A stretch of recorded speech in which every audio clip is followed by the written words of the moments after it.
Hello everyone, this is Srinavya Suman channel.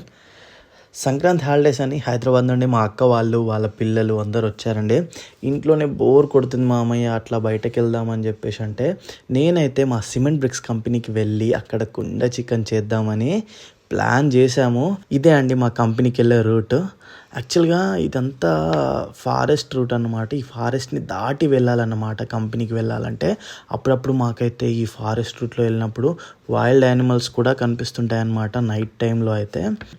ఇదిగో మా కంపెనీకి రానే వచ్చేసినాం. ఇప్పుడు కుండ చికెన్ ప్రాసెస్ కోసం అయితే నేను మా సిమెంట్ బ్రిక్స్ తీసుకొని వచ్చాను కదా. ఇప్పుడైతే కుండ చికెన్ ప్రాసెస్ ఎట్లా చేయాలనో చూద్దాం. ముందైతే ఇక్కడే ఉన్న సిమెంట్ బ్రిక్స్ ఏవైతే ఉన్నాయో వీటిని తీసుకున్నాం అన్నమాట. మనము ఈ మంట పెట్టడానికి పొయ్యి రాళ్ళలాగా యూజ్ చేయడానికి. సో కట్టెలు ఎక్కడికి వెళ్దాం, ఫారెస్ట్కి వెళ్ళొచ్చు. ఎందుకంటే ఇది ఆల్మోస్ట్ ఫారెస్ట్ దగ్గరలోనే ఉంది మా సిమెంట్ బ్రిక్స్ కంపెనీ. కానీ మేము అంత దూరం వెళ్ళలే. మా వర్కర్స్ ఏవైతే యూస్ చేసుకోవడానికి తెచ్చుకున్నారో వాటిని మేము యూస్ చేసామన్నమాట. ఈజీ ప్రాసెస్ అయిపోయింది పాపం. సో ఈ కట్టెలతోటి మేమైతే కష్టపడి మంటనైతే వెలిగించేసి కుండ చికెన్ చేయడానికైతే ప్రాసెస్ అయితే స్టార్ట్ చేసినాం. మా కట్టెలకి ఎందుకు ఇబ్బంది కాలేదంటే ఈ కంపెనీ ఆల్మోస్ట్ ఫారెస్ట్లోనే ఉందండి. అప్పుడప్పుడు మేమైతే ఇంటి నుంచి కంపెనీకి రావడానికి 2-వీలర్ పైన వస్తుంటే చాలా భయం వేస్తుంది. ఎందుకంటే వైల్డ్ యానిమల్స్ కూడా ఉండే ఛాన్సెస్ ఉంది. అప్పుడప్పుడైతే మాకు కనిపిస్తుంటాయి. మేము ఇక్కడ మంట అంటించేసరికి ఇక్కడ ఆల్రెడీ మిర్చి అండ్ కొత్తిమీర ఇవన్నీ కూడా రెడీ చేసి పెట్టేశారనమాట. సో ఇప్పుడు ఏం లేదు, వీటిని మ్యారినేట్ చేసుకోవడమే. ఒక బౌల్లో కొంచెం ఆయిల్ వేసామన్నమాట. ఆయిల్ తర్వాత మిర్చి, మోస్ట్లీ పచ్చిమిర్చేనండి. కుండ చికెన్ అంటే ఇంకా మనకి పచ్చిమిర్చి విత్ కొత్తిమీర అంతే, ఇంకేం లేదు. లైట్గా పసుపు వేసుకున్నాం అనమాట కలర్ కోసం. అది కూడా ఇవన్నీ వేసుకొని బాగా కలిపేసాము. దాంతోపాటు కొంచెం ఉప్పు యాడ్ చేసాము. ఇంకా దీంట్లో యాడ్ చేయాల్సింది ఏమీ లేదండి. కొంతమంది జింజర్ గార్లిక్ పేస్ట్ యాడ్ చేస్తారు, కానీ చిన్నపిల్లలు తినడానికి అని చెప్పేసి మేము మసాలా ఎక్కువ వద్దు అని చెప్పేసి యాడ్ అయితే చేయలేదు. బట్ చేసుకోవచ్చు, నో ప్రాబ్లం. సో ఇదంతా ఇట్లా కలిపేసి కుండలో ఆల్రెడీ కొంచెం ఆయిల్ వేసాము. ఆయిల్ వేసి దాంట్లో మొత్తం ఫిల్ చేసామన్నమాట. కుండలో ఫిల్ చేశాక ఆవిరి బయటకు రాకూడదండి అస్సలు. మనం ఎందుకంటే దాన్ని మళ్ళీ కలపడానికి ఛాన్స్ ఉండదు కాబట్టి ఆవిరి రాకుండా మొత్తం ఫుల్లీ ప్యాక్ చేసాము. ఇక్కడే మనకు విస్తరాకులు దొరికినాయి కాబట్టి వాటిని మొత్తం లోపల ఒక 5-6 పెట్టేసి దానిపైనుంచి కూడా ఫుల్లీ ప్యాక్ చేసి పెద్ద ఆకులు ఒక 2 తీసుకొని ఫుల్ ప్యాక్ చేసి నేనైతే గట్టిగా కట్టేశాను అనమాట. కానీ మేము చేసిన మిస్టేక్ ఏంటంటే తాడుతో కట్టాం కాబట్టి మంటకు అది కూడా కాలిపోయింది తర్వాత.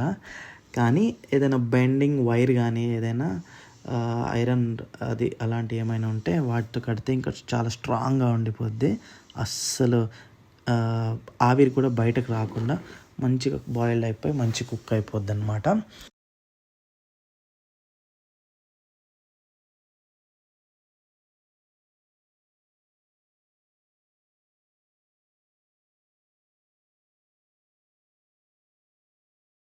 సో మేము ఆల్మోస్ట్ దీన్ని ఒక 15 to 20 minutes direct high flame ఇంత పెద్ద మంటలో ఉంచేసామన్నమాట.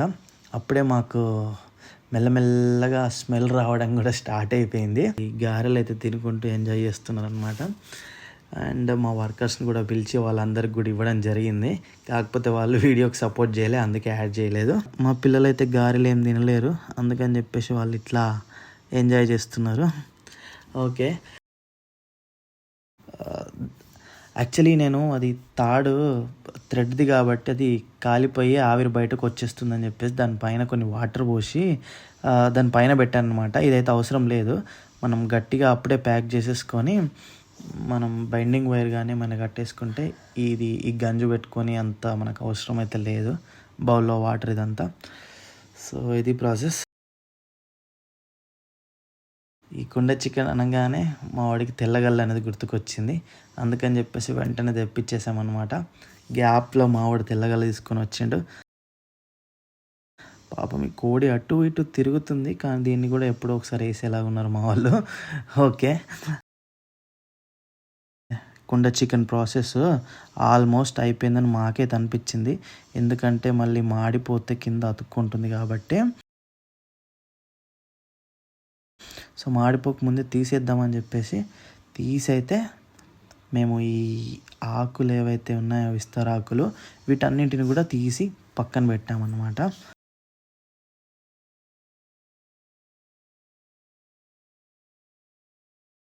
కుక్ అయిందో లేదో అని ఫస్ట్ అయితే టెన్షన్ ఉండింది. కానీ మేము అనుకున్న దానికంటే మంచిగా బాయిల్డ్ అయిపోయి మంచిగా కుక్ అయిపోయింది. చూడండి ఎంత బాగా కనిపిస్తుందో. లుకింగ్ అయితే మీకు ఎట్లా అనిపిస్తుందో తెలియదు, కానీ ఆ సర్టెన్ సిచ్యువేషన్లో నేను అక్కడే ఉన్నాను కాబట్టి ఆ స్మెల్ అయితే వావ్, అదైతే సూపర్, నేను చెప్పలేను అంత బాగుండే. మా వాళ్ళు అయితే రెగ్యులర్లీ ఇంట్లో చికెన్ వండుతా అంటే వద్దు కుండ చికెన్ వండుకుందాం అంటున్నారు. అంత టేస్టీగా వచ్చింది ఆ రోజు. సో చూడండి ఎంత బాగుందో. లుకింగ్ వైజ్ కూడా కుకింగ్ కానీ ఈ సాల్ట్ అన్నీ కూడా కరెక్ట్గా సెట్ అయ్యాయి అన్నమాట. మా అక్కయ్య ఒక పీస్ తీసి తింపి ఎందుకు పాడేస్తుందంటే, ఇది ఫారెస్ట్కి దగ్గరలో చేస్తున్నాం కదా, పిల్లలు తినేది కదా అని చెప్పేసి అట్లా తింపి మళ్ళీ పక్కన పాడేస్తుంది అన్నమాట. దాని తర్వాత మనం తినొచ్చు అన్నమాట. ఇంకా చూసిండ్రా మా వాళ్ళు ఎట్లా తింటుండ్రో. వీళ్ళకి నిజంగా టేస్ట్ అయితే బాగానే నచ్చింది. వీళ్ళైతే యాక్టింగ్ అయితే చేయట్లేదు, అదైతే నేను గ్యారంటీగా చెప్తా. ఎందుకంటే నేను కూడా తిన్నా కాబట్టి నాకు కూడా చాలా అంటే చాలా బాగా నచ్చింది. జనరల్లీ మేము మా ఫ్రెండ్స్తో చేసుకుంటాం అన్నమాట, ఎందుకంటే ఈజీ ప్రాసెస్ కదా. సో అప్పుడు ఎట్లయితే వచ్చిందో దానికంటే కూడా ఇది చాలా బాగా వచ్చింది. మా అమ్మనైతే ఇంట్లో బగారన్నం వండి మరీ పంపించింది, చికెన్తో పాటు తినండి అని చెప్పేసి. కానీ మా వాళ్ళు మాత్రం చికెన్ ముక్కలు మొత్తం తినేసిండ్రు. మిగతా బౌల్స్ అన్నీ మా వాళ్ళు క్లీన్ చేసి ఇంకా ఇంటికి వెళ్ళిపోదామని ప్లాన్ చేసుకున్నారు. ఇవన్నీ కూడా అక్కడే కంపెనీలో ఉన్న కుక్కలకి వేసారనమాట. అవి పాపం ముక్కలు లేకున్నా కానీ అవి కూడా చాలా బాగా ఎంజాయ్ చేస్తూ తింటున్నాయి. సో ఇదండి మా కుండ చికెన్ ప్రాసెస్. మాకైతే చాలా బాగా టేస్ట్ నచ్చింది. సింపుల్గా చేసాము, ఒకసారి మీరు కూడా ట్రై చేయండి.